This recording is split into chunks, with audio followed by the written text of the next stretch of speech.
and welcome to Can You Just Sit With Me? Where I discuss hope in grief, hope in the hard place, and hope during the challenging times of life. I am your host, Natasha Smith. Thanks so much for joining me today. Hi there, Natasha here, excited to come to you with a solo episode today on the topic, do you ever get used to loss? And let me just jump right in. So, you'd think because you've experienced so much loss that you'd be used to it by now. I had someone make this comment to me, and it both stunned me as well as stung me. But I get it. I've experienced so much loss, it shouldn't be surprising that someone would think a person could get used to it, right? So, today I just wanted to chat a little bit about the loss I've encountered in my life and the question, can you ever get used to loss? I hope it will inform you as well as help you to navigate through this thought. So, I was recording an upcoming episode with a fellow writer friend and author, and she asked if I could share with her a bit of my grief journey. So, I thought this would be a great time to share more of my story here with you as well. So, I've tried to keep this as chronological as I could, but here's the basic rundown of the loss that I have experienced in my life. So I've suffered multiple miscarriages. I suffered a stillbirth at 7 months pregnant. I've lost my oldest sister during my sophomore year in college when she was age 32. And then I lost my next oldest sister 10 years later. She was age 42. And this 10-year span between their deaths seemed like a mercy. It was like a mercy.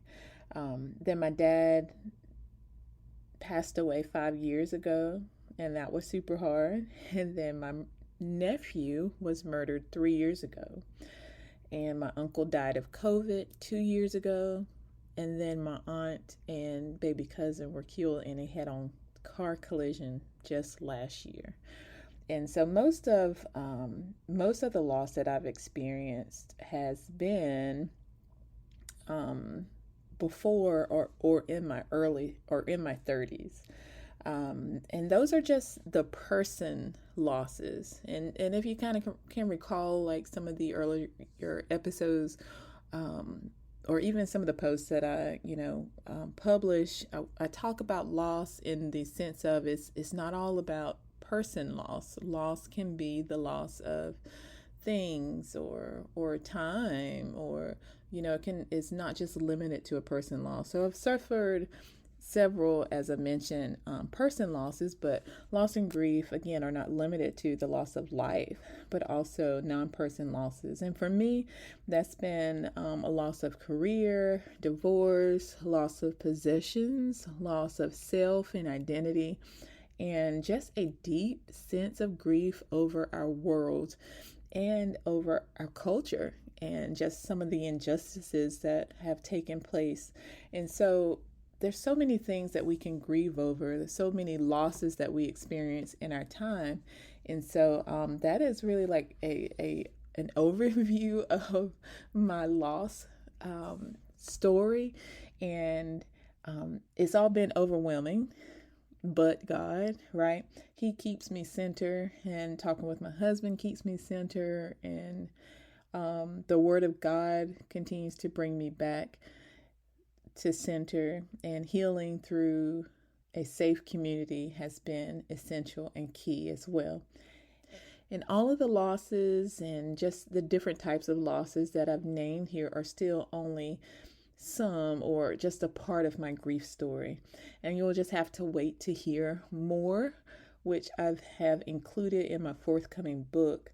And though the stories are raw and they're real and they're really like harsh realities of grief that I pray will help you to feel not so alone, I'm most excited about how the book will inform you and provide practical ways to help you to heal. Like, I'm just so excited about that part. Now, you've heard my laundry list of losses. I had a friend say that it sounds a little like Job's story, which is crazy, right? Like, wow, due to the circumstances of Job's life, at least how we find him at the beginning of his story, he's lost everything. But yes, thanks be to God, I haven't lost everything, but I have suffered an immense amount of loss in what would consider a short amount of time. So let's just say, if I were to put a number to it, that I've had, I'd say at least like 20 losses to date. So now the question is, do you ever get used to losing? And the short answer is no. Of course, I understand where the thought comes from, right? I think it's like the belief, because you've experienced this major thing in life, then you're now experienced in this area, and so you're better prepared. Or because you've experienced this, the next one is not going to be so bad, or the next one shouldn't be bad. It reminds me of what people may think of motherhood, like you give birth to one child, and others think you should be, well, able to handle your second and your third child because you're practically an expert now, right? I remember someone telling me just that, right? After telling them, we have 4 kids now, she said, "Yeah, I heard anything over 2 kids is all the same, anyways." And I'm like, okay, let me see how that thinking works out for you, because 2 kids versus 4 kids is very different, even one versus two, right? So, yes, you have experience giving birth, but it doesn't necessarily make the process easier. As a matter of fact, you just think of, one birth could be a breeze, and then the next one or another one can be very different. It can even be traumatic. So the experiences may be very different. And even as a child grow, or as the kids grow, they are very different from each other. They are very different, and their needs are very different. So it's the same with the losses that we face in our life. So again, do you ever get used to loss? The answer is no. And that answer is no because of the 2 points that I want to make today. Simply because we were never created to experience death. We were not created to experience loss. Instead, we were created to live forever. We were created to live for eternity. In a world void of sin, void of sickness, void of disease, and even tears, loss and death are foreign invaders. And this is one reason why loss hurts so much, because loss, grief, death, it's so contrary to the life that God originally intended for us. So Jesus says, "The thief comes only to steal and kill and destroy. I have come that they may have life and have it to the full." And that's written in John 10 and 10. So whether you suffer one loss or many, you never get accustomed to loss, because it's simply not natural. It's not what God originally intended for us. It's not what we were created for. We were created for eternity. So, for the second point, do you ever get used to loss? The answer is no, because each loss had a different attachment to you.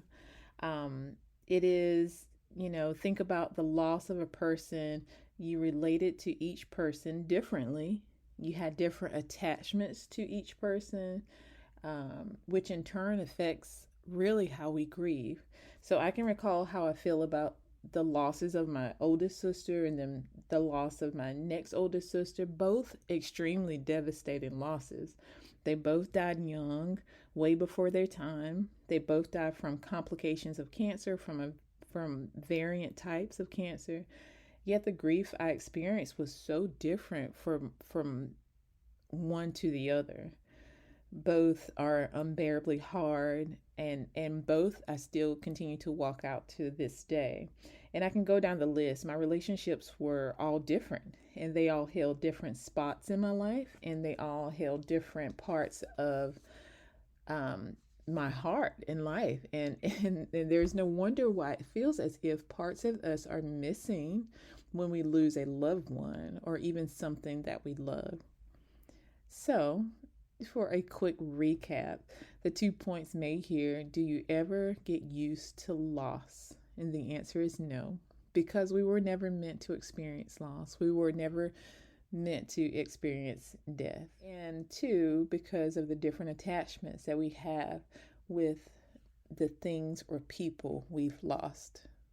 So, I hope that this quick episode helped you to understand a little bit more about my grief story, as well as help you with the question, do you ever get used to loss?